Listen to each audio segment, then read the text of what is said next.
canyon, that's where I long to be, with my three good companions, just my rifle, pony and me.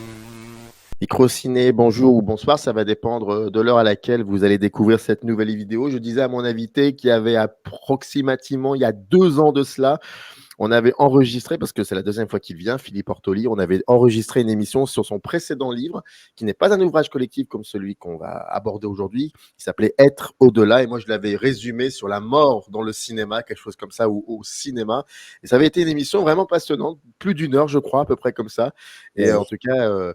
je pense que ça l'avait intéressé vu qu'il revient de nouveau, donc, et ça me fait vraiment plaisir, et d'autant plus que là, pour le coup, c'est avec un ouvrage collectif, donc dirigé par Philippe Ortoli et Jean-Baptiste Carobolante. J'espère que j'ai bien prononcé son nom de famille. Oui, vous pouvez faire un peu à l'italienne si vous voulez, Carobolante, mais bon, oui, c'est bon. Vous êtes Alors, bon. Carobolante, c'est important, il ne faut pas écorcher les noms de famille, c'est très important. Le titre, c'est L'image hantée. Et le sous-titre, Horreur et épouvante dans le cinéma et les séries américaines contemporaines. Il n'y a pas plus précis. C'est édité chez Peter Lang. Je montre quand même. Voilà. Vous reconnaîtrez, si je ne me trompe pas, c'est American Nightmare. Si je mets aussi, si j'ai Oui. de la purge. Exactement. C'est un ouvrage collectif. Dans le descriptif, toutes les informations pour pouvoir vous procurer le livre. Voilà. J'en ai dit, j'ai dit pas mal de choses. On va commencer. Tout d'abord, comment allez-vous, Philippe Ortoli? Ben, écoutez, je vais bien, je vous remercie. Effectivement, ça fait 2 ans et c'est encore l'anniversaire de ma fille aujourd'hui, comme il y a 2 ans. Donc voilà, je suis content et que nos enfants grandissent. Sinon, non, ça va très bien. Donc effectivement, alors c'est effectivement un livre paru chez Peter Lang dans une collection qui s'appelle Comprendre le cinéma et qui est dirigé par Dominique Nasta, qui est professeur à l'Université libre de Bruxelles. Voilà, j'insiste parce que c'est une collection de cinéma où il y a quelques ouvrages déjà qui sont parus. Voilà. Alors, avant qu'on commence à parler de l'intériorité du livre, enfin de 3 aspects, une question extrêmement personnelle. Moi, je voudrais savoir un petit peu dans votre... peut-être j'ai dû vous la poser il y a 2 ans, mais alors, j'en suis désolé pour la redite, mais là, c'est vraiment personnel. Ce qu'on appelle le cinéma de genre, ça veut dire tout et pas grand-chose finalement, mais on va dire que ça veut dire quelque chose aujourd'hui. En tout cas, l'horreur, l'épouvante, dans votre propre histoire du cinéma, ça représente quoi exactement ? Alors, le cinéma de genre, effectivement, c'est une définition très, très complexe. Je ne vais pas forcément aller dans les détails, mais ça concerne, si vous voulez, des films qui appartiennent à des genres qui sont généralement, sinon décriés, du moins mis un petit peu en sourdine en termes d'importance culturelle. Parce que ce sont souvent des genres qui s'adressent à des émotions plutôt fondamentales, on va dire, c'est-à-dire faire peur, exciter éventuellement la libido, promouvoir le choc, c'est-à-dire film d'action, avec tout ce que ça peut comporter, film de sabre, film de voilà. Et effectivement, le grand domaine du cinéma de genre, c'est l'horreur et l'épouvante. Alors, vous voyez, je dis horreur et épouvante, alors là aussi, les frontières n'ont jamais été vraiment tracées. Pourquoi ces 2 termes-là? Nous, c'est vrai qu'on a choisi effectivement de conjoindre les 2 termes autour d'une idée phare, c'est-à-dire des genres qui sont censés provoquer une réaction qui est celle de la terreur, en disant que comme dans l'horreur, il y a l'idée aussi de dégoût, si vous voulez, dans l'épouvante, il y a plus l'idée vraiment d'un effroi. Si vous voulez, le partage serait globalement entre le fait que dans l'horreur, il peut y avoir des causes naturelles, dirons-nous, à l'effroi, c'est-à-dire des causes tueurs en série, enfin bon, voilà, par exemple, pour prendre cet exemple-là, tandis que l'épouvante, effectivement, conjoindrait plutôt l'idée d'un univers dans lequel il n'y ait que des raisons surnaturelles et où, en quelque sorte, si vous voulez, cet aspect surnaturel serait admis, conventionnellement admis, vous voyez, comme dans la malédiction, comme dans les épouvants. Voilà, ça c'est juste pour le distinguo. Mais oui, c'est du cinéma de genre. Alors après, c'est du cinéma de genre qui peut se décliner, c'est-à-dire vous avez du cinéma de genre plutôt type exploitation, c'est-à-dire énormément de films qui sortent directement d'ailleurs sur les plateformes à l'heure actuelle et qui avant sortaient dans les salles d'exploitation double programme, où vous avez du cinéma de genre série A, on va dire en termes de budget. Vous voyez, par exemple, World War Z, par exemple, c'est un film de genre, mais un film de genre série A. Je prends toujours cet exemple-là parce que voilà, série A, ça veut dire gros budget, star, enfin bon, vous connaissez tout ça.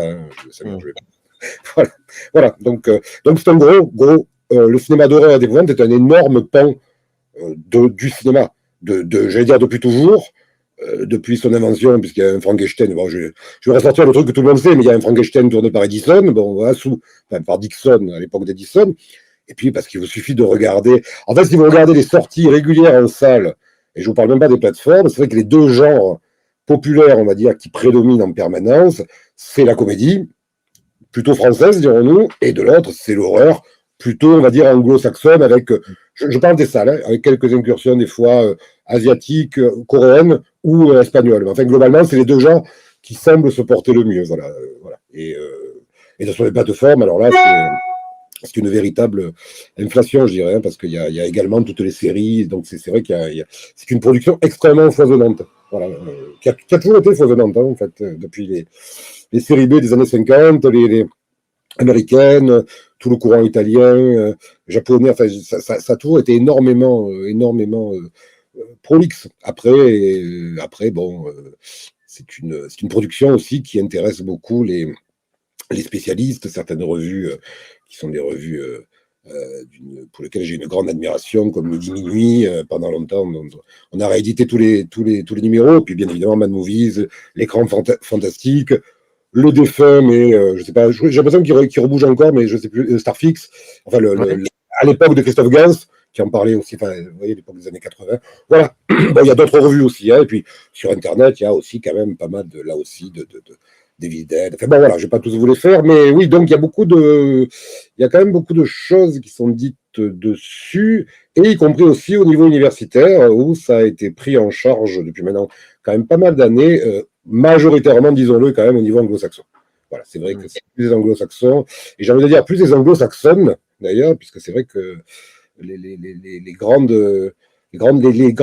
lectures quand même universitaires, on va dire, du cinéma de genre, hein, que ce soit Williams ou Glover, sont effectivement des femmes dans une optique plus de gender, mais qui ont commencé quand même à les prendre comme objet d'étude. C'est vrai que chez nous, on est beaucoup moins, voilà, enfin, l'université française en cinéma est beaucoup moins intéressée, à part vraiment quelques niches, vous voyez, bon, comme Jacques Tourneur, comme, voilà, qui sont maintenant passer quand même à un panthéon plus respectable. Bon, excusez-moi, j'ai peut-être un peu trop répondu. Non, mais pas du tout. Non, c'est très bien. Et ça va m'amener à la deuxième question.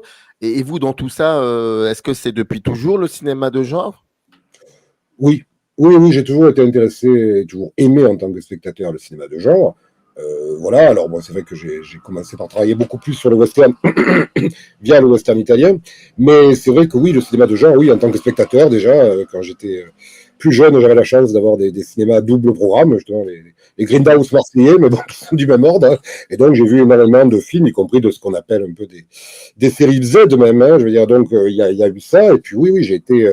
puis bon, je suis toute génération assez choc, hein, moi, je suis une génération qui au collège a vu Evil Dead de Samuel Rémy, qui avait été un gros choc de notre génération, et en même temps aussi, l'idée, et c'est souvent ça qui est très comment dire, enthousiasmant dans ce cinéma de genre, c'est l'idée aussi qu'on peut faire des films avec peu de moyens.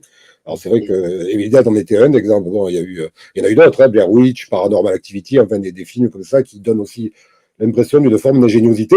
Et je vous dirais qu'en tant qu'enseignant, enfin prof de fac, beaucoup de projets d'étudiants, c'est symptomatique aussi, sont souvent liés au cinéma de genre. Voilà. Alors avec une optique souvent beaucoup plus, enfin, comment dire, liée à des problèmes sociétaux qui les concernent, on va dire, mais c'est une espèce j'allais dire, un peu d'univers partagé. Hein, voilà. Donc oui, ça m'intéresse depuis très longtemps.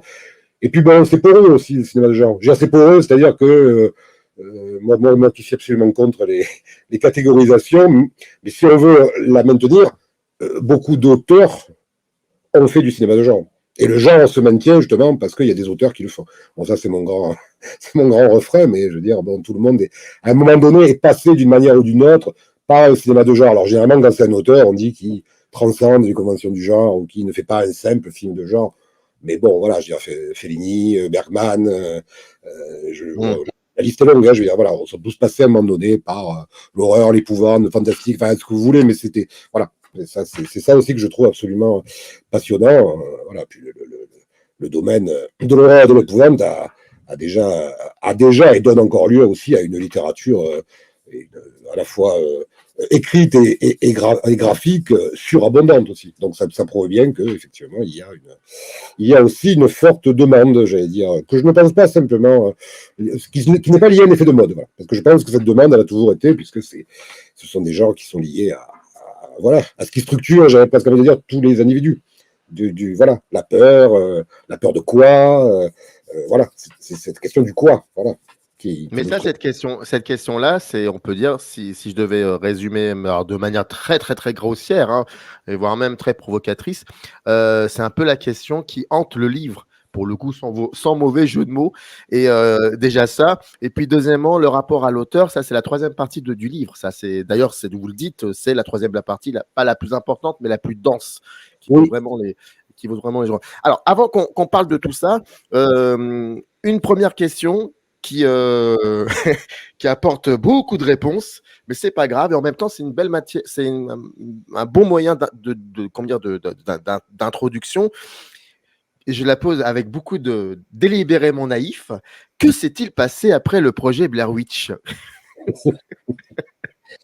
Après le projet Blair Witch, qui a été, bon voilà, comme tout le monde le sait, a été une date dans l'histoire du cinéma de genre, il y a eu tout un courant qui est quand même doit être lourd à peu près de plus de 700 films, si je m'en tiens à l'ouvrage de Stéphane Bex, qui a écrit dans notre ouvrage, mais qui a aussi écrit un ouvrage sur le found footage, hein, voilà, le found footage Terreur de voir, je crois, chez Rouge Profond.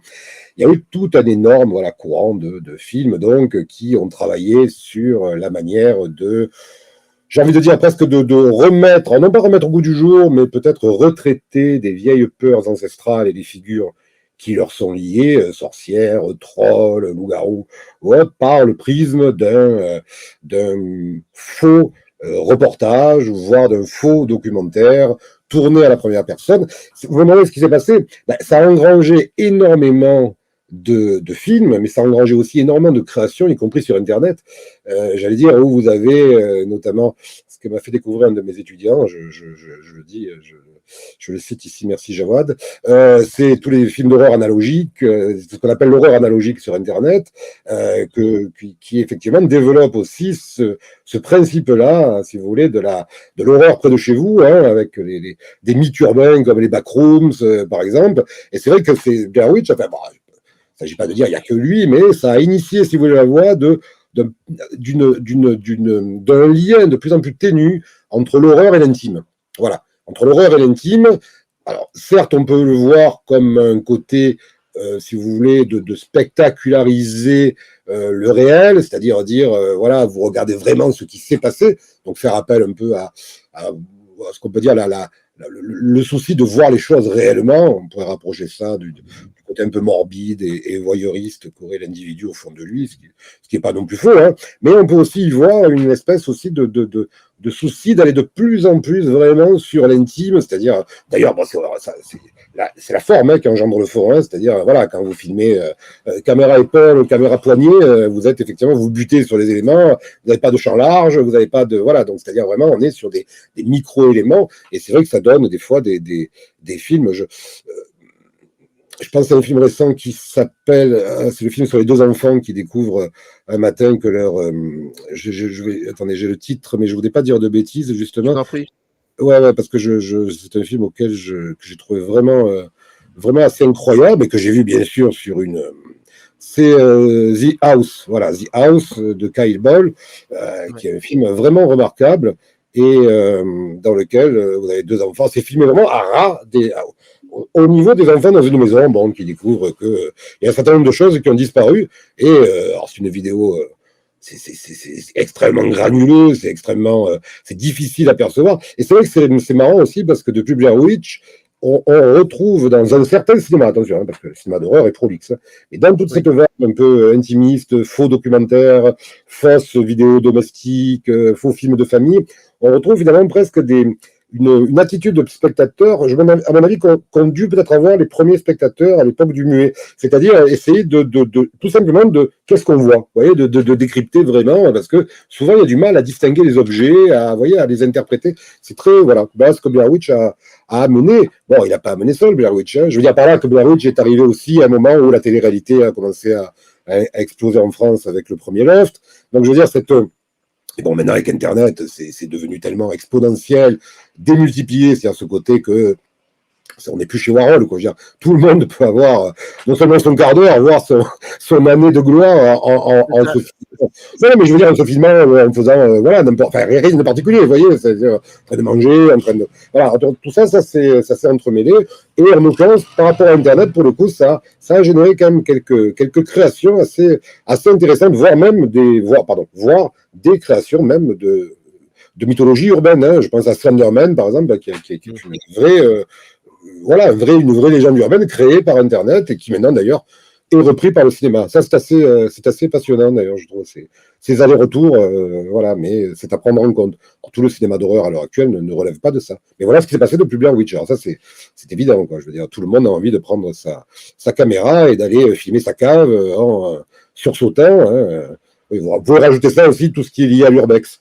Hein, qui est disons le traitement de l'urbex de manière spectaculaire dans certains sites et certaines chaînes YouTube, c'est-à-dire cette exploration de lieux déserts dans lesquels on essaye alors certains c'est simplement pour effectivement la beauté des ruines, mais il y a dans certaines chaînes, je vais pas les citer, hein, je veux dire, où il y a aussi tout un aspect, disons, traque de fantômes, recherche d'esprit, avec des outils plus ou moins performants, je veux dire, pour mesurer les ondes sonores, ça. Enfin, c'est très marrant parce que il y a une espèce comme ça disons, de suivi. Enfin, c'est presque, on dirait, c'est la poursuite du cinéma par d'autres moyens, et le cinéma par derrière revient et réintègre ces dérivés Internet pour sa propre fiction. Il y a eu comme ça d'ailleurs un film cette année, en 2023, là, The Follow Man, par exemple, qui était effectivement un film sur un spectre venu d'Internet. Voilà. Donc c'est tout ça, voilà. Je pense que Blair Witch a entraîné tout ça. Hein. C'est quand même une forme de mini-révolution à l'intérieur du genre. Voilà. Mais Blair Witch, parce que je me souviens très bien, je suis contemporain de Blair Witch, je me souviens très très bien je crois que j'avais, pas que je crois, 23, 24 ans, donc je me souviens parfaitement, voire même un article de Serge Kaganski qui revenait du Festival de Cannes et qui disait avoir eu très très très peur. Et nous, on avait un fanzine, pardonnez-moi cette parenthèse subjective, ça va peut-être, on avait un petit fanzine qu'on avait créé à la fac qui s'appelait Querelle, on avait vu nous le film un peu plus tard et on s'était moqué de Kaganski en disant parce que ça ne nous avait pas fait peur, mais par contre, ça nous avait super impressionné au niveau de la forme. Et c'est là où je veux en venir. Ce film, finalement, quand on le revoit avec tout le recul, ça raconte quand même une histoire. Une simple histoire, et puis il y a une déconstruction de cette forme, et la forme redevient ce qu'il a toujours été, c'est-à-dire un matériau important.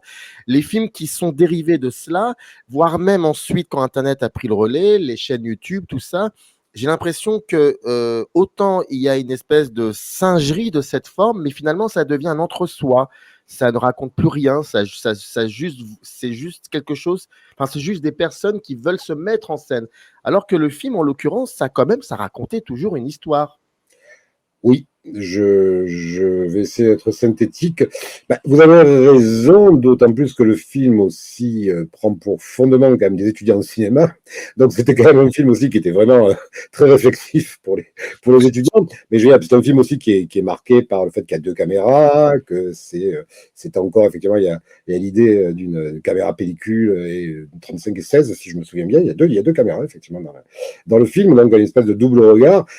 Oui, le film, en fait, le film, effectivement, quand vous dites que vous n'avez pas eu peur, c'est que, effectivement, le film ne montre rien. Mais par contre, le film, effectivement, est arrimé à l'idée que, dès le départ, les personnes que vous suivez sont mortes. Voilà.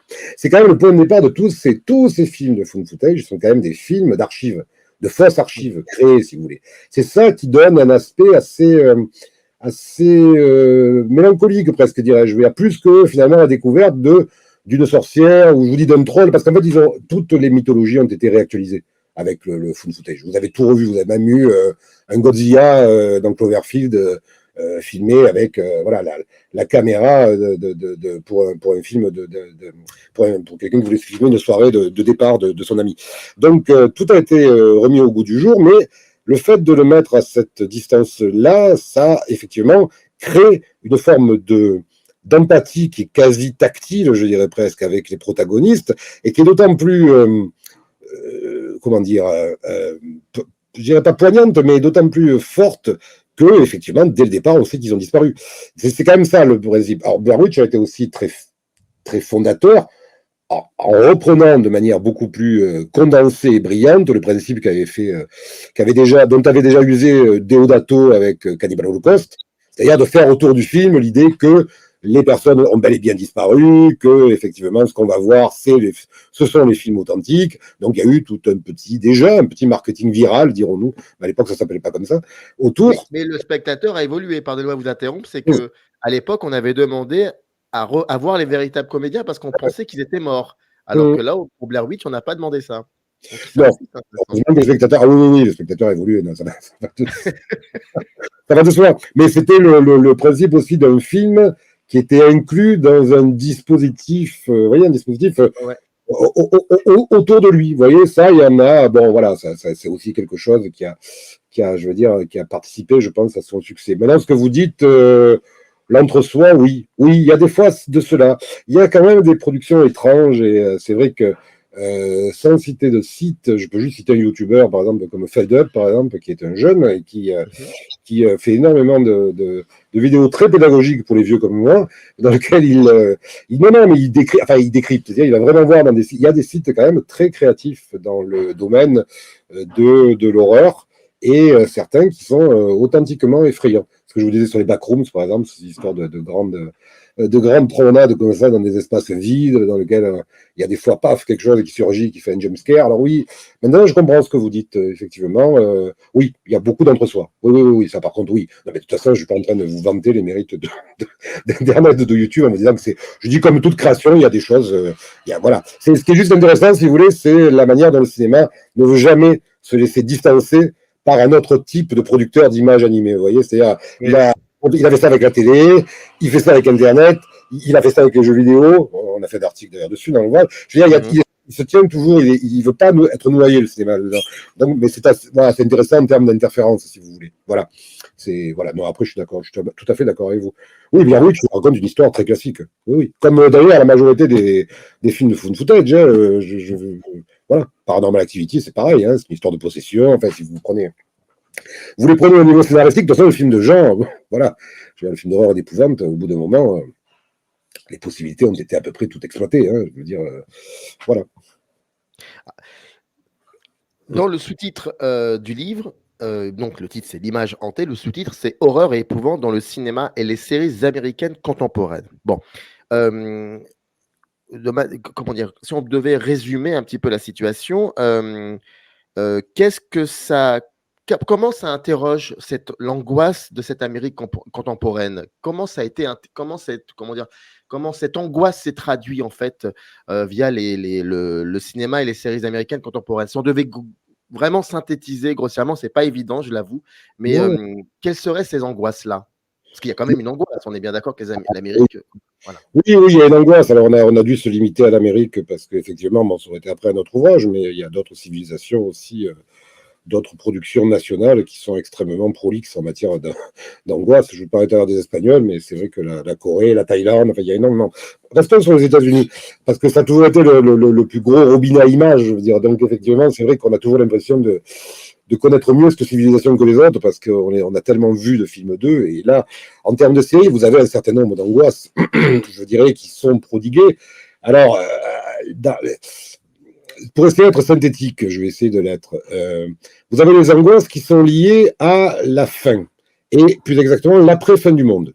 Alors ça, c'est vrai qu'on en a parlé en filigrane, notamment à travers l'article sur la série The Walking Dead, mais c'est vrai qu'il y a, et également d'une certaine manière aussi American Nightmare, c'est-à-dire des formes, si vous voulez, d'anticipation qui sont extrêmement proches de la réalité. Bon, l'anticipation n'est pas forcément obligée de se dérouler très loin dans le futur, elle peut prendre comme point de départ notre réalité actuelle. En fait, c'est comme ça en littérature. Ça, par exemple, c'est effectivement une fiction qui réfléchissent sur comment voilà, l'angoisse principale, c'est la fin.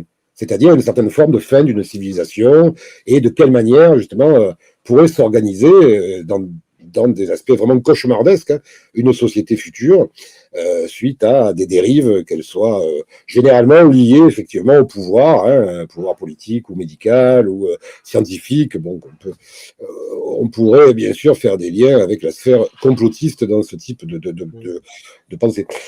L'autre type quand même de fiction qui est très très intéressante, dont on a parlé à propos notamment des articles sur Ari Aster ou sur Benson et Morehead, c'est toute une forme d'interrogation sur quelque chose qui est de plus en plus, alors, attention, je ne vais pas dire à la mode, hein, mais qui est de plus en plus dit, en tous les cas, énoncé, notamment par les adolescents sur certains réseaux sociaux, et qu'on constate aussi en fac, c'est les problèmes liés à des troubles mentaux, les problèmes liés à des dépressions, les problèmes liés à des formes, on va dire, de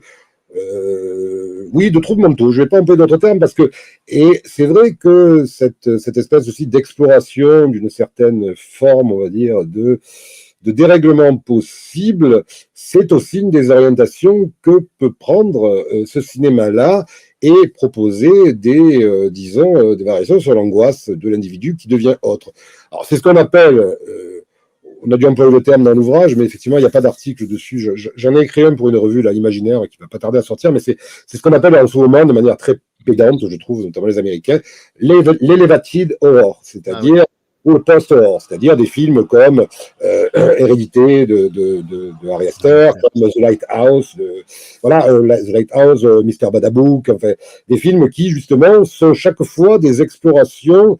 Il y a les films aussi du fils d'Anthony Perkins, Oz Perkins aussi, qui sont assez liés à cela. Et ce sont des films qui explorent, on va dire, des psychés très torturés, sans avoir la mise à distance, si vous voulez, forcément nécessaire pour pouvoir faire... vous allez me dire, une neuf là-dedans, hein, je veux dire, Psychose a déjà fait, Polanski l'a fait avec Rosemary Baby, et surtout avec le film avec Deneuve, Répulsion, Kubrick avec Shining, vous voyez. Voilà. C'est d'ailleurs marrant parce que justement, ces films-là, les Polanski, Shining ou Ne vous retournez pas, étaient à l'époque appelés art horror, vous voyez. Donc c'est toujours désigné comme des films qui sont un peu plus que de l'horreur. Mais ceci étant, voilà. Vous avez donc effectivement, il y a la peur de la fin, il y a la peur effectivement du dérèglement effectivement mental, et puis il y a quand même une exploration, si vous voulez, bon, qui est quand même au-delà du renouveau d'une certaine forme, on va dire, de croyance dans les esprits, hein, qui se manifeste par le succès des sorcières plus ou moins homologuées pour certains, de certains propos, hein, je veux dire, y compris ceux tenus par Sandrine Rousseau, par exemple, sur certains liens que pourraient avoir les femmes avec des pouvoirs magiques. Enfin, bon, il y a quand même un retour, un certain retour, on va dire quand même, de l'irrationnel, si vous voulez, de la croyance en souvent des terreurs très ancestrales. Et ça se manifeste quand même beaucoup dans le cinéma d'horreur. On a remis au goût du jour, de manière magistrale d'ailleurs, c'est le film The Witch, puis l'idée aussi du démon, si vous voulez, du mal absolu.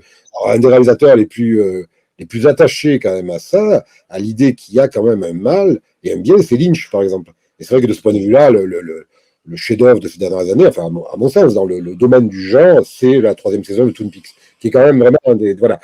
Voilà, alors il y a tout ça. Et après, il y a des effets de mode aussi, enfin des effets de mode, mais qui sont passionnants, c'est-à-dire il y a un retour aussi à une forme de nostalgie, si vous voulez, d'un certain cinéma d'horreur des années 80. Alors il y a un article que j'aime beaucoup dans notre ouvrage sur notamment la série Stranger Things, et ce qui est lié, et le diptyque ça, mais c'est vrai que, je veux dire, cette espèce de retour à un type de cinéma et un type de civilisation, si vous voulez, qui n'est pas celle de maintenant, c'est-à-dire où les enfants circulent encore en vélo, où il n'y a pas Internet, vous voyez, et qui va de pair aussi avec des terreurs plus liées, si vous voulez, là aussi, à des formes finalement, qui sont liées quand même à des formes assez anciennes. Vous voyez, le retour du clown, par exemple, qui a été prépondérant, certes, dans ça, mais pas uniquement. Il y a un article, d'ailleurs, dans notre ouvrage de Christol là, sur toute la mythologie du clown par rapport à la société américaine et à la avec le fait, la dangerosité du néolibéralisme, si je me trompe. Oui, parce que bien sûr, ça fait aussi appel à tout un tas d'angoisses qui sont tapies. Alors après, voilà, ça, je vous ai donné. Maintenant, ce qui est plus lié à notre société, là, celle dans laquelle nous vivons, c'est que effectivement, vous avez dans les objets de terreur, des objets qui sont liés souvent on va dire à ce qu'on appelle de manière, allez, je vais être vraiment global, de manière globale les minorités, c'est-à-dire les femmes. Mais là, j'ai envie de mettre des bémols parce que si vous voulez, les femmes ont souvent été les héroïnes de films d'horreur. Deux des plus grands films d'horreur du monde, La Maison du Diable de Wise et Les Innocents de Jack Clayton, avaient déjà des femmes comme héroïnes. Bon, alors peut-être que la différence, c'était que les auteurs étaient exclusivement masculins. Mais je veux dire, par là, c'est quand même quelque chose à relever. C'est vrai que la femme est quand même l'héroïne majeure du renouveau de l'horreur. Cette femme que justement, dans leurs essais, Carol Glover, dans son essai, Carol Glover avait justement plutôt identifié comme étant la proie idéale dans le slasher, avec le mythe de la final girl, tout ça. Mais là, si vous voulez, c'est vrai qu'il y a énormément de femmes héroïnes. Par exemple, la saga Insidious, l'héroïne, c'est la médium. Hein, je veux dire, ce sont des femmes, en plus, qui sont des femmes combatives, intelligentes, possédant des pouvoirs scientifiques. Enfin, voilà. Ça, c'est une chose. Et l'horreur faite aux femmes. Ça aussi. Je veux dire par là qu'il y a effectivement la prise en compte effectivement de spectre aussi du féminicide qui plane sur pas mal de fictions. Deuxième type de minorité, là aussi j'ai envie de vous dire, c'est pas forcément neuf, mais ça a donné un gros coup de fouet, c'est Jordan Peele, avec l'avènement, si vous voulez, d'une horreur qui serait afro-américaine. Je dis que c'est pas neuf parce qu'il y a déjà eu quelques essais plus isolés. C'est vrai que Jordan Peele, en tant que réalisateur, produit par Jason Blum, hein, j'insiste quand même, parce que Blum, on a tendance souvent à le qualifier comme un gros bof, mais bon, voilà, je veux dire, qui ne produirait que des séries à les pattes, mais bon, Get Out a été fait aussi grâce à Blum, mais je veux dire, Peele, après, notamment en tant que producteur, a commencé effectivement lui aussi à générer, notamment en reprenant une des grandes figures, on va dire, de l'horreur raciale, dirais-je, qui est Candyman, hein, dont il a produit le remake. Donc voilà, vous avez à la fois effectivement ce qui a toujours été. Alors, excusez-moi, j'ouvre des parenthèses, je suis comme en cours là. Vous avez le retour de vieux démons, de figures qui sont ancestrales, et que d'une certaine manière, on réinterroge d'une façon souvent extrêmement respectueuse. J'ai envie de dire The Witch, par exemple, c'est vraiment un film magnifique sur la sorcellerie, sur la sorcière comme élément de révolte féminin. Enfin, c'était vraiment un film admirable de ce point de vue-là. Mais vous avez aussi en même temps, bien évidemment, la prise en compte de tout ce qui constitue l'angoisse contemporaine. Bon, c'est-à-dire effectivement une polarisation sur ce qu'on appelle les minorités, comment je pourrais dire ça, une tendance globale à faire souvent de la figure maléfique ou de celui qui est responsable, on va dire, du malheur, quelqu'un qui est lié à un pouvoir blanc et riche. Je pense par exemple à l'extraordinaire mini-série de Flanagan, la chute de la maison Usher, par exemple, qui est très, très frappant de ce point de vue-là. Donc ça, c'est lié à notre époque, si vous voulez. Et en même temps, voilà, donc vous avez ces éléments qui sont contemporains, mais tout ça, bien évidemment, toujours avec l'exploration d'une mythologie très, très, très, très ancestrale et les peurs principales qui sont la fin de l'humanité. Bon, ça c'est la crise écologique, même si le cinéma d'horreur a beaucoup de mal, si vous voulez, à traiter la crise écologique elle-même. Le cinéma d'horreur adore traiter l'après. Voilà, c'est toujours l'après, si vous voulez. Toujours ce qui s'est passé, le monde a été détruit, ou le monde a été envahi, où il y a eu un virus, où il y a eu, voilà. Et on vous montre comment va se réorganiser la société, comme si on était dans une espèce de perspective un peu toujours, un peu après-eschatologique. Donc, quand même, pour dire, il peut y avoir encore une forme d'humanité, avec aussi des visions aussi qui sont cauchemardesques, dystopiques, comme American Nightmare, où on en a parlé, mais les Hunger Games, enfin, voilà. Donc tout ça, c'est, voilà. Et je vous dis quand même une focalisation sur l'intime qui va de pair avec une focalisation sur les éventuels dérèglements mentaux. Et ça, c'est vrai que c'est quelque chose qui est assez présent. Voilà, le fait de filmer des personnes qui sont de toute évidence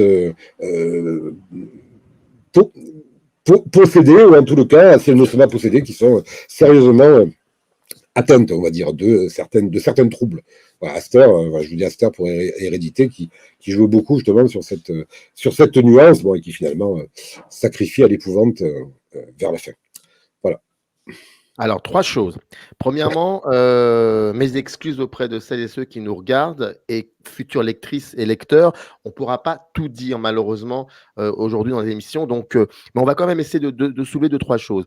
Deuxièmement, je vais ouvrir une parenthèse un peu longue quand même. Je vais me permettre de citer au moins les autrices et auteurs du livre. Je pense que c'est très important, en nommant donc les parties et puis la 3e chose, je rebondirai sur quelque chose que vous avez évoqué et qui attaque, frontalement la 2e partie. Alors, oui, donc il y a 3 parties. La première partie s'intitule Cauchemar culturel des peurs américaines.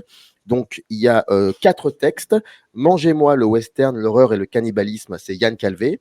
Rendre son horreur à l'Amérique, les années Trump, Alexandros Tsopotos. Clown, John Watts en 2014, et les jeux dangereux donc du néolibéralisme, vous l'avez évoqué, Florent Christol, la série des Scream de Wes Craven entre 96 et 2011, le slasher à l'âge liquide, Alice Laguarda. La 2e partie s'intitule Un territoire réflexif, le film d'horreur américain comme mythologie spécifique. Vous en avez parlé, mais on va rebondir ensuite. J'ai quelque chose à vous demander, à vous poser, plein de questions. Donc, The Walking Dead, un nouveau mythe, l'exploitation feuilletonesque du cinéma d'exploitation, c'est Gaël Lambert.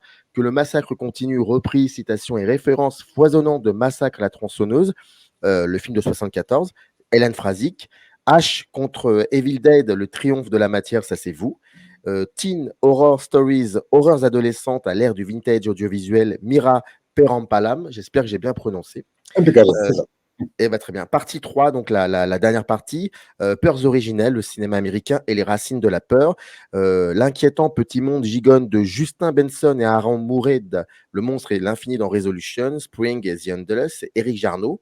James Wan, dans les angles morts, Guy Astic, l'éditeur et écrivain Guy Astic, Found Footage, L'heure du bilan, Voyage dans la Blair Witch Zone, Stéphane Bex, Trouble virtuel, Cyber Horror et Reality Porn, Pascal Français, qui était déjà venu sur Microciné, Cinéma et jeux vidéo d'horreur, Quelle adresse, Bernard Perron, Toxicité et Destin de l'image sur Hérédité et Midsommar d'Ari Aster, c'est Jean-Baptiste Carobolante, La peur dans l'air de Twin Peaks le retour en 2017, c'est Pierre Jailloux, et Cinéma de spectre et spiritisme, Jean-Baptiste Carobolante. Vous avez ensuite une conclusion et très très important, une bibliographie avec des biographies aussi pour chacun, des textes et puis surtout les titres des films d'horreur qui sont évoqués.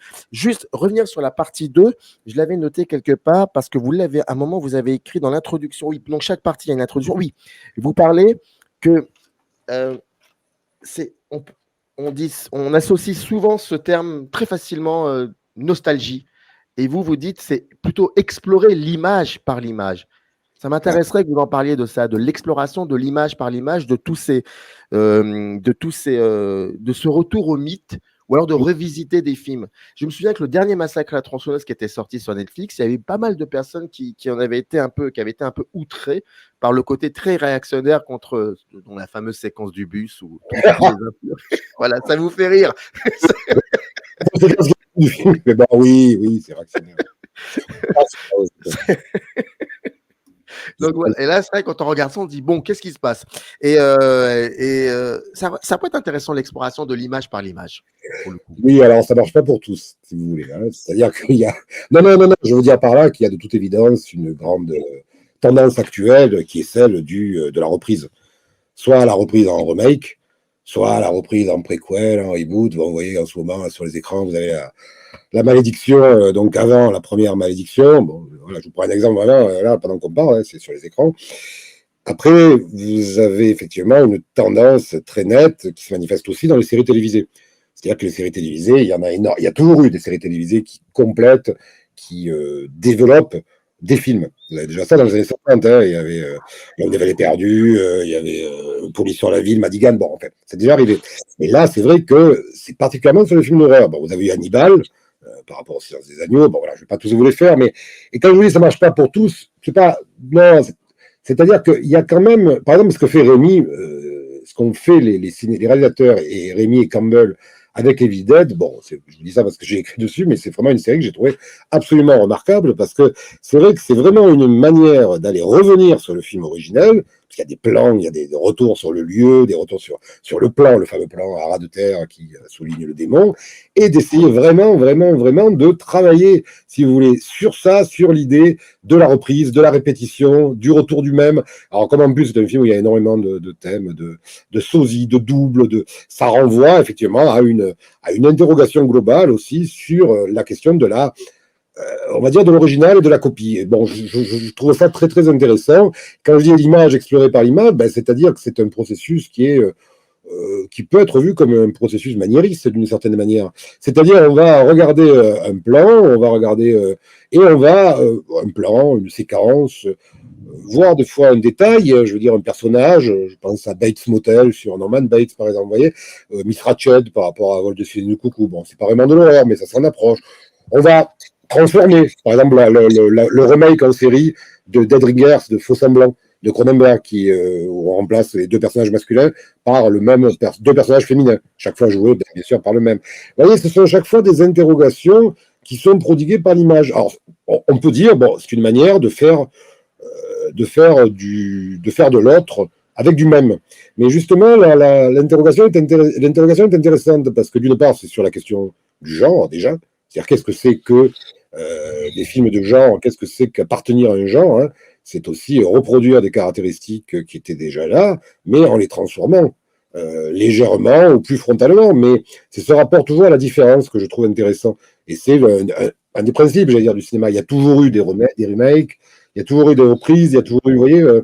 alors, je dis pas, attention, hein, je dis bien sûr qu'il y a un aspect commercial, c'est évident, mais bon, le cinéma est une industrie, je vais pas rattraper. Voilà, tout le monde le vérifie, j'allais dire. Alors, c'est vrai que, par exemple, dans les Halloween, vous voyez, les deux Halloween de Rob Zombie, je trouve, apportent vraiment un éclairage vraiment terrifiant, j'allais dire, sur le personnage de Myers, qui reprend un peu le principe de la première séquence du premier Halloween. Il faudrait regarder, si vous voulez, chaque exemple dans le détail. Maintenant, ce que vous dites sur Massacre à la tronçonneuse, oui, effectivement, ça, bon, voilà, bon, le dernier, effectivement, n'apporte pas grand-chose. Mais dans toutes les variations qu'il y a pu avoir dessus, il y a des fois des choses très, très intéressantes. Vous voyez, je crois que quelqu'un qui alors, si vous voulez aller si je veux aller dans votre sens, et je veux y aller, justement, sur l'exploration, quelqu'un qui fait ça de manière magistrale, c'est Flanagan, je trouve. Voilà. Mike Flanagan à la télé, je veux dire, ce qu'il a fait, les deux Haunting, c'est-à-dire The Haunting of Hill House. Alors, on n'en a pas parlé, hein, c'est vrai, c'est un manque dans l'ouvrage, hein, je le dis, hein, mais voilà, qui est quand même une exploration de la Maison du Diable, où là, vraiment, la Maison du Diable qui est concentrée vraiment sur simplement le séjour que passe un scientifique avec quelques personnes volontaires dans une maison qui est censée être hantée. Là, vous avez tout. Déjà, il ouvre sur le passé de la maison, sur la maison elle-même, sur les liens particuliers qu'il y a entre ces figures de hantise et l'éventuelle, justement, victime, mais qui finalement est moins une victime que finalement quelqu'un qui va trouver son salut par rapport au démon. Voilà. Et il a fait pareil avec The Haunting of Bly Manor, qui lui est situé par rapport au fameux diptyque, enfin, de Henry James, c'est La Tour d'Écrou, mais au cinéma, ça a donné Les Innocents de Jack Clayton, et ça a donné Le Corrupteur de Michael Winner avec Brando, qui était avant Les Innocents. Ça, c'est avant Le Tour d'Écrou, ça. C'est ça, c'est avant Les Innocents, ça, oui. Oui, d'un nouveau d'histoire. Et c'est vrai que là aussi, c'est une... Alors, je dis pas que Flanagan a des... Moi, des fois, je trouve que justement, il est des fois beaucoup trop dans l'étirement, vous voyez, parce que vraiment, lui, c'est vraiment étirer quelque chose qui, au départ, est réduit. Alors, bien sûr, qu'il va dire qu'il est reparti sur la source livresque, plutôt que le remake, mais c'est très, très, je trouve, très intéressant. Bon, et pour ne pas parler, bien sûr, de la série qui s'appelle donc la chute de la maison Usher aussi, qui, au-delà, bien sûr, du titre, est une espèce, là aussi, de variation épisode par épisode, chaque fois, à la fois sur des nouvelles d'Edgar Poe, mais aussi déjà sur les adaptations, notamment celle de Corman, je pense, un magnifique épisode sur le masque de la mort rouge, par exemple, voilà. Alors voilà, ça c'est un exemple, voilà, mais vous en avez plein, comme ça, je dirais, d'exemples dans les séries, c'est pour ça que c'était impossible de ne pas parler des séries. Je veux dire, c'était totalement impossible. Après, vous avez des formes d'exploration par l'image qui ne sont pas littérales. Je veux dire par là que Stranger Things, par exemple, n'est le remake de rien. Il n'y a pas un Stranger Things original. Mais c'est évident, l'article de Mira Perampella me le montre bien, que effectivement, vous avez derrière en horizon un certain cinéma lié à Stephen King. Vous avez les Goonies, vous avez même, ouais, effectivement, vous avez E.T., vous avez tout un tas comme ça de reviviscence en quelque sorte. Moi, je parle de mythologie parce que c'est installé maintenant. Mais c'est les années 80, c'est la mythologie des années 80 américaines surtout. Et excusez-moi, je parle juste Je vous en prie, pardon. Non, c'est pas ça, mais bien sûr, The Walking Dead. The Walking Dead, qui est vraiment une série, bon, certes, qui est interminable, puisque maintenant on en est à 6 reboots, mais The Walking Dead, qu'est-ce que c'est? C'est une variation extrêmement dense et romanesque sur La Nuit des Morts Vivants de Romero. Bon, les liens sont clairement assumés. L'épisode, quand Romero est mort, lui a été dédié. Nicotero, qui s'occupe des effets spéciaux et qui est producteur et qui maintenant est de plus en plus important, a été un assistant de Savini. Mais au-delà de ça, je veux dire, c'est-à-dire que les films de Romero, par exemple, se passent toujours dans des lieux clos contre des zombies, je vous la fais simple, vraiment, et généralement se terminent par soit une échappée, soit un constat plus ou moins amer. The Walking Dead, lui, chaque fois, si vous voulez, prolonge. C'est-à-dire, voilà, vous avez des personnes qui doivent lutter contre cette inversion à la fois logique et morale, c'est-à-dire les morts revivent, et qui doivent essayer de reconstruire une société. Voilà encore un exemple, si vous voulez, de travail par l'image. Alors voilà, pour le coup, oui. Parce que le fait aussi d'aller plus loin que Romero, c'est pas du tout une critique pour Romero, hein, je veux dire, c'est du tout simplement le format télévisuel, c'est aussi une manière d'intégrer après d'autres genres, d'autres mythologies dans Walking Dead. Vous avez du western, vous avez du southern, vous avez du survival, vous avez du film post-apocalyptique, enfin vous avez même du Shambhala à travers le personnage de Michonne et son katana. Enfin, c'est là où je trouve que c'est intéressant. Bien sûr qu'on nage en plein dans la post-modernité, que je sais très bien ce que les... Non, je sais très bien ce qu'on peut dire contre ça, je l'entends, donc je veux dire, voilà, que c'est une manière toujours de ne pas aller vers l'originalité, de toujours exploiter les mêmes recettes, mais à mon sens, c'est faux. Parce que vous avez aussi, parallèlement à ça, tout un cinéma qui essaye, au contraire, lui, d'aller vers quelque chose d'un peu plus personnel, du moins en ne réutilisant pas, mais en ne réutilisant pas ces figures-là. Et tout ça, je trouve, finalement, compose un horizon très intéressant. Voilà. Avec, bien sûr, alors après, si on parle de qualité, bon, d'abord, je sais pas, j'ai toujours du mal à juger de la qualité, si vous voulez, mais bon, ça veut parler en termes de qualité, c'est comme toute production, c'est des productions qui sont énormes en termes de quantité. Donc, effectivement, il y a à boire, comme on dit vulgairement, il y a à boire et à manger. Mais il y a toujours quelque chose d'intéressant à trouver. C'est quand même, quand on parcourt les westerns italiens, les films de sabre, les films d'horreur italiens des années 70, voilà, vous avez des, comme disent les jeunes, des pépites. Et puis vous avez énormément de choses, souvent, qui sont inintéressantes. Oui, moi j'ai toujours employé ce terme, mais maintenant, visiblement, c'est jeune. Alors, donc, je ne pas d'autant mieux. Voilà. Et quand pépite, ça veut dire quoi? Ça veut dire qu'à un moment donné, la nature de la différence qui s'exerce par rapport à ce qu'on connaît comme étant la convention première est telle qu'on voit véritablement la création. Voilà. Et là, ça devient véritablement intéressant. Et cette création, effectivement, elle est intéressante aussi dans la mesure où elle ravive, c'est ça quand même le nerf de la guerre, hein, c'est de raviver nos peurs.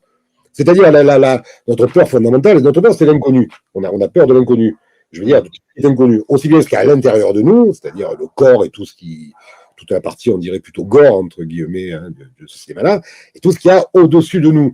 Bon, alors c'est vrai, la fin de l'humanité, la présence maléfique, bon, et peur de nous aussi, de nos propres pulsions, donc tous ces films-là ne cessent, si vous voulez, de toujours rejouer, en quelque sorte, cette peur fondamentale. C'est pour ça que je pense que c'est un genre, tout à l'heure je vous parlais de la comédie, mais bon, j'enfonce des portes ouvertes, mais je pense que c'est vraiment des genres qui sont encore là quand nous aurons disparu depuis longtemps.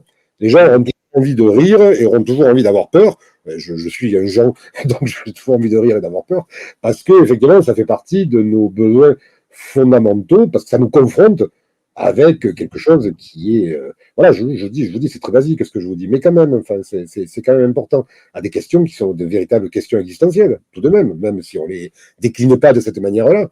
Et puis bon, vous voyez qu'à l'heure actuelle, avec le renouveau, je vous parlais tout à l'heure d'une forme d'irrationnel qui était un peu érigée dans certains réseaux sociaux, et notamment chez les jeunes, l'ésotérisme par exemple, mais bon, vous voyez aussi le regain d'intensité, je ne dis pas que c'est un bien, hein, au contraire, hein, mais de la puissance du religieux. Je veux dire, voilà, qui manifeste. Enfin, non, mais il y a quand même, vous voyez, c'est quelque chose, c'est marrant parce qu'on croyait avoir enterré ça, avoir mis sous le tapis ça avec les années 70, tout ça, mais je veux dire, il y a énormément, vous voyez, chez la jeunesse, bon, je veux dire, il y a effectivement, je pense particulièrement à la religion musulmane, mais pas uniquement, je veux dire, il y a un truc quand même sur certaines dogmes, certaines croyances, si vous voulez, hein, le bien, le mal et une vie après, enfin, vous voyez, voilà, c'est quand même intéressant. Enfin, voilà, je pense que tout ça est quand même assez lié, cette idée, voilà, qu'il y a des formes maléfiques aussi, et que on est voilà, au-delà de notre monde sensible, il y a des présences. Voilà, en fait. Voilà, Quand vous dites un moment à boire et à manger, restons sur le à manger, parce que vous savez, mes transitions sont magnifiques. Non, ce que je veux dire par là, c'est que non, vous parliez à un moment de, oui, vous parliez par rapport à Walking Dead. Faisons une espèce de pont un peu particulier avec le premier texte de Yann Calvé, Mangez-moi, le western, l'horreur, le cannibalisme. Il y a comme ça l'idée que il y a constitution d'une identité en dévorant les autres. C'est exactement ce qui est écrit. Avec le cannibalisme, voire même les années 30, etc. Et je trouve ça vraiment très intéressant. C'est dans la première partie. Et plus tard, on parle aussi du fait que la terre d'Amérique, finalement, c'est une terre qui, automatiquement, il y a un droit à la violence, ne serait-ce que par le deuxième amendement de la Constitution. Donc, ça crée, finalement, c'est une terre où la violence, l'horreur, comment dire, sont des tables de chevet, on va dire ça comme ça. Et ce film, cette série feuilletonesque d'American Nightmare, enfin, je veux dire, traduit, mais parfaitement bien. On peut parler de la qualité du film, peu importe, c'est pas ça le problème. C'est pas ça c'est vraiment de ce que ça dit. Et donc, ça concerne ce que vous appelez les cauchemars culturels au niveau de la première partie. Ça, j'aurais bien voulu qu'on parle un peu de ça aussi, parce que je trouve oui, ça n'a pas été très. Ça résonne beaucoup. Oui, il y a un cauchemar culturel. Oui, vous avez tout à fait raison. Le fait de la question du port d'armes et du fait que la violence est effectivement d'une certaine manière légitimée par cela entraîne effectivement des cauchemars qui sont plus spécifiques, on va dire, à leur culture et qui peuvent devenir les nôtres aussi. La question du cannibalisme, elle est effectivement, lui parle surtout de Vorace et de Bone Tomahawk, c'est le western cannibale, mais effectivement, le cannibale, de manière globale, qu'il soit distingué comme Hannibal Lecter ou qu'il soit beaucoup plus fruste comme tous les zombies de The Walking Dead, c'est un thème aussi qui est assez fondamental, je dirais, à l'heure actuelle. C'est-à-dire, voilà, manger l'autre. Alors, Calvé va dans le sens d'une métaphore un peu d'un pays qui, effectivement, dévore ses propres enfants, en fait, d'une certaine façon, hein, c'est-à-dire une manière aussi de gonfler sa puissance en avalant justement la force de tout ce qu'elle détruit, en partant un peu sur l'idée de la horde primitive chez Freud, mais c'est vrai que c'est assez... je pense que ça participe quand même de cette idée aussi d'une civilisation qui finit par se manger elle-même. Par rapport à la purge, il y a une série d'ailleurs, et encore, tout à l'heure je vous disais, c'est vrai que la purge, comme Scream d'ailleurs, tout devient sériel après un moment donné. Mais effectivement, oui, la purge, alors, l'article de Sopotos l'inclut beaucoup par rapport au mandat de Trump et au rapport qu'il peut y avoir justement dans l'idée de ce cauchemar où un jour par an, tout le monde aurait le droit de tuer n'importe qui sans que personne, flic, policier ou ambulance n'intervienne. C'est effectivement un possible cauchemar généré notamment par l'autorisation du port d'armes, et ce qui malheureusement n'est pas qu'un cauchemar aux États-Unis, vu le nombre de tueries de masse qu'ils ont, ne serait-ce que sur une année. Donc l'interrogation de la violence, elle a toujours été centrale dans le cinéma américain. Elle a fondé le western en essayant de légitimer une certaine, dans un premier temps, de légitimer une certaine violence au nom du droit, y compris d'un droit profondément marqué quand même par la religion. C'était la justification dans le western de l'éradication ou de la domestication des Amérindiens, par exemple. Elle a mis sous le tapis pendant un moment la question de l'esclavage, puis elle l'a après traitée, mais c'est encore voilà, une question effectivement de violence. Donc c'est la question d'une violence qu'on a essayé, voilà, on a essayé dans un certain domaine de la légitimer par le western, et puis au fur et à mesure, bien évidemment, de l'évolution effectivement des cinéastes et des mentalités, cette violence est devenue véritablement et a été mise en accusation comme étant le processus premier de l'avènement d'une civilisation. Alors, il ne s'agit pas pour moi de taper sur l'Amérique, il ne s'agit pas pour moi non plus de dire que il n'y a que ce pays qui connaît cela. Je pense que la jeunesse de l'Amérique et le fait que l'essentiel de sa civilisation nous a été transmise beaucoup de manière mythologique par le cinéma fait qu'on a tous l'impression, si vous voulez, d'avoir vu là-dedans une espèce de résumé condensé d'une certaine histoire du monde, si vous voulez. C'est-à-dire la façon dont des personnes s'approprient une terre, en chassent ou en détruisent des populations au nom d'une supériorité à la fois ethnique mais également morale. On cultive la terre tandis que vous la cultivez pas, donc vous la méritez pas. Et en même temps, l'instauration de la loi, l'instauration de la civilisation. Donc, mais tout ça étant au service, étant permis que par la violence. Donc cette violence, effectivement, elle ressurgit dans des figures qui sont extrêmement terrifiante. Je veux dire, quelqu'un comme le personnage de Leatherface, par exemple, au-delà d'aller massacrer des influenceurs, qu'est-ce que c'est d'autre, effectivement, que la figure d'une Amérique profonde, oubliée, qui est au fin fond de la campagne, comme souvent dans les survival, mais je veux dire, et qui, d'une certaine manière, vient manifester de manière extrêmement agressive, extrêmement violente, justement, sa pulsion première, c'est-à-dire son identité première, qui est de découper des individus pour finalement les bouffer.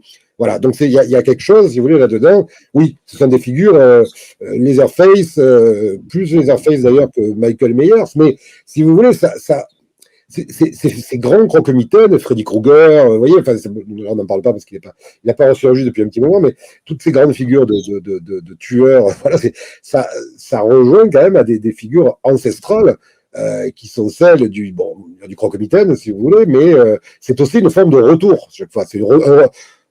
Pour parler très, très, très basiquement, on va dire le retour du refoulé, quoi. C'est-à-dire que chaque fois, alors c'est une manière aussi de dérouler en quelque sorte une forme, disons, c'est pas d'autoflagellation, mais de réflexion aussi sur ce qui nous constitue, ou ce qui a pu constituer d'une certaine manière la civilisation telle qu'elle s'exprime. Vous avez d'ailleurs des versions encore plus apocalyptiques. Il y a un épisode notamment de la série c'est Into the Dark qui est produite par Bloom, passe sur je ne sais plus où d'ailleurs, et dans lequel vous avez une version vraiment d'une extrême violence d'une secte qui emprunte les habits et les coutumes des pères fondateurs du Mayflower et qui vont démembrer de manière atroce une famille métisse. Voilà, donc là, c'est quelque chose qui, voilà, donc la violence, elle est là, je veux dire, elle est centrale. Donc vous avez absolument raison, et voilà. Et toutes ces figures qui sont des figures, je dis croque-mitaines, parce que, bon, les Airface, mais pour rapprocher ça aussi, la figure du clown aussi, hein, qui est un peu aussi, d'une certaine manière, là aussi, le retour de la figure carnavalesque, le retour de la figure de celui qui toujours vient réclamer d'une certaine manière des comptes. Voilà. Le truc le principe de la purge, c'était effectivement de se dire que, alors, je vais être un peu abrupt, mais c'était ce que certains grands noms du film ou du roman de genre, comme Stephen King, ou d'ailleurs également Bloom, d'ailleurs, on peut dire à propos de Trump, hein, que c'était aussi, voilà, Stephen King a même dit que c'était le clown de ça qui était au pouvoir. Voilà, ça a donné aussi cette impression d'une espèce de, qu'on employait le terme à l'époque de Sarkozy, de décomplexion, quelque sorte, de quelque chose de voilà, une violence décomplexée, où on pouvait, voilà, en quelque sorte, disons, affirmer, bon, on voit ce que ça a donné, puisque c'est allé quand même jusqu'à une tentative, voilà, de coup d'État quand même, enfin, je veux dire, l'histoire de ce qui s'est passé à Washington. Mais, et dans la purge, effectivement, c'est cette idée quand même, vous dites la qualité, c'est vrai que ce sont des séries B plutôt, la purge, à part le premier. C'est des séries B en termes de moyens, mais c'est assez vraiment intéressant, parce que c'est vrai que la réflexion va loin, parce que c'est quand même aussi l'idée qu'il y a des personnes qui sont d'une certaine manière dévolues aussi au sacrifice ce jour-là. C'est pas non plus un vrai jeu libéral où tout le monde pourrait se tirer dessus. C'est quand même l'idée, hein, il y a notamment tout ce qui fait partie des minorités, hein, qui sont d'une certaine manière extraites de chez elles et qui vont servir de cible, on va dire, voire d'objets de torture dans des familles riches. Enfin, c'est assez terrifiant, ça, hein. Enfin, je veux dire, si vous voulez, et c'est marrant que, en parlant de ça, je pense, j'en ai pas parlé là parce que c'est déjà un peu ancien, ça me fait penser à ce diptyque que j'ai toujours trouvé extrêmement passionnant et très, très dur, vraiment, qui est les deux hostels de Ross. Les deux hostels, pas le troisième. Ouais. Parce que là, vous aviez cette idée, alors c'était encore pire, là, où les riches occidentaux, pour se défouler et justement laisser libre cours à une violence totalement gratuite, sous-traiter en quelque sorte leur propre violence dans des pays, on va dire, économiquement émergents, parce que là c'était la Slovaquie, pour aller torturer des gens, payer très très cher pour pouvoir torturer des gens. C'était déjà une forme de dystopie, si vous voulez, qui peut être lié à American Nightmare. Si vous voyez, cette idée en quelque sorte, qu'il y a des personnes qui sont destinées à être anéanties. Alors oui, c'est une réflexion quand même sur ce qu'on pourrait appeler la violence fondatrice, ce qu'entraînent toutes les grandes figures comme l'American Dream, comme la destinée providentielle, enfin voilà, qui sont des mythes absolument magnifiques, au demeurant, l'idée d'une terre où tous les exilés de l'Europe pourraient venir pour constituer un nouveau monde, mais bon, à quel prix, voilà, toute la violence qui a été nécessaire. Le cinéma américain, de ce point de vue-là, est un cinéma remarquable, je dis toutefois, parce que c'est un cinéma qui a toujours traité ses propres, on va dire ça, les propres tares, les propres zones d'ombre de sa civilisation. Ça a toujours été le cas, et il y a une forme aussi de miroir contrasté qui est remarquable. Le cinéma d'horreur, bien évidemment, il collabore depuis toujours. C'est pas pour rien qu'on qualifie Romero ou Carpenter de cinéaste politique aussi. Voilà, je veux dire de ce point de vue-là. Politique vraiment au sens original, c'est-à-dire qui réfléchit à la manière dont s'organise une cité, dont s'organise une société. Vous voyez ce que je veux dire? C'est là que je trouve que c'est un cinéma assez remarquable. Et oui, donc ce sont des peurs culturelles liées à la violence, quand la violence devient justement finalement un moteur premier et qu'on n'arrive plus effectivement à distinguer finalement la légitime de l'illégitime. Et là, on voit revenir les figures qu'on croyait avoir ensevelies. Il y en a plein, la colline à des yeux, enfin, le cinéma américain regorge comme ça de dégénérés divers et variés, plus ou moins surnaturels d'ailleurs. Leatherface, il est pas. Enfin, oui, on peut. Mais hier, sur Leatherface, ils ont une telle force physique. Oui, on peut dire qu'ils sont naturels, mais au départ, c'est un personnage censé être naturel, dirons-nous. Voilà, je m'entends. Voilà. Le livre regorge aussi de pas mal de pistes et comme je disais au début, malheureusement, on ne pourra pas toutes les questionner, mais je vous invite pour le coup à vous procurer le livre. Dans le descriptif de la vidéo, vous avez un lien qui renvoie directement à la page dédiée sur le site de la maison d'édition si vous voulez vous procurer le livre L'image hantée, horreur et épouvante dans le cinéma et les séries américaines contemporaines. C'est un ouvrage collectif, c'est dirigé donc par Philippe Ortoli et Jean-Baptiste Caro-Bolante et c'est édité chez Peter Lang. Et c'était toujours un plaisir de vous écouter, Philippe Ortoli. Vous revenez quand vous voulez, comme je le dis habituellement. Donc, merci beaucoup. C'est un plaisir aussi pour moi. Bonne journée. Merci. Au revoir. Générique. Au revoir. In the canyon, that's where I long to be, with my 3 good companions, just my rifle, pony and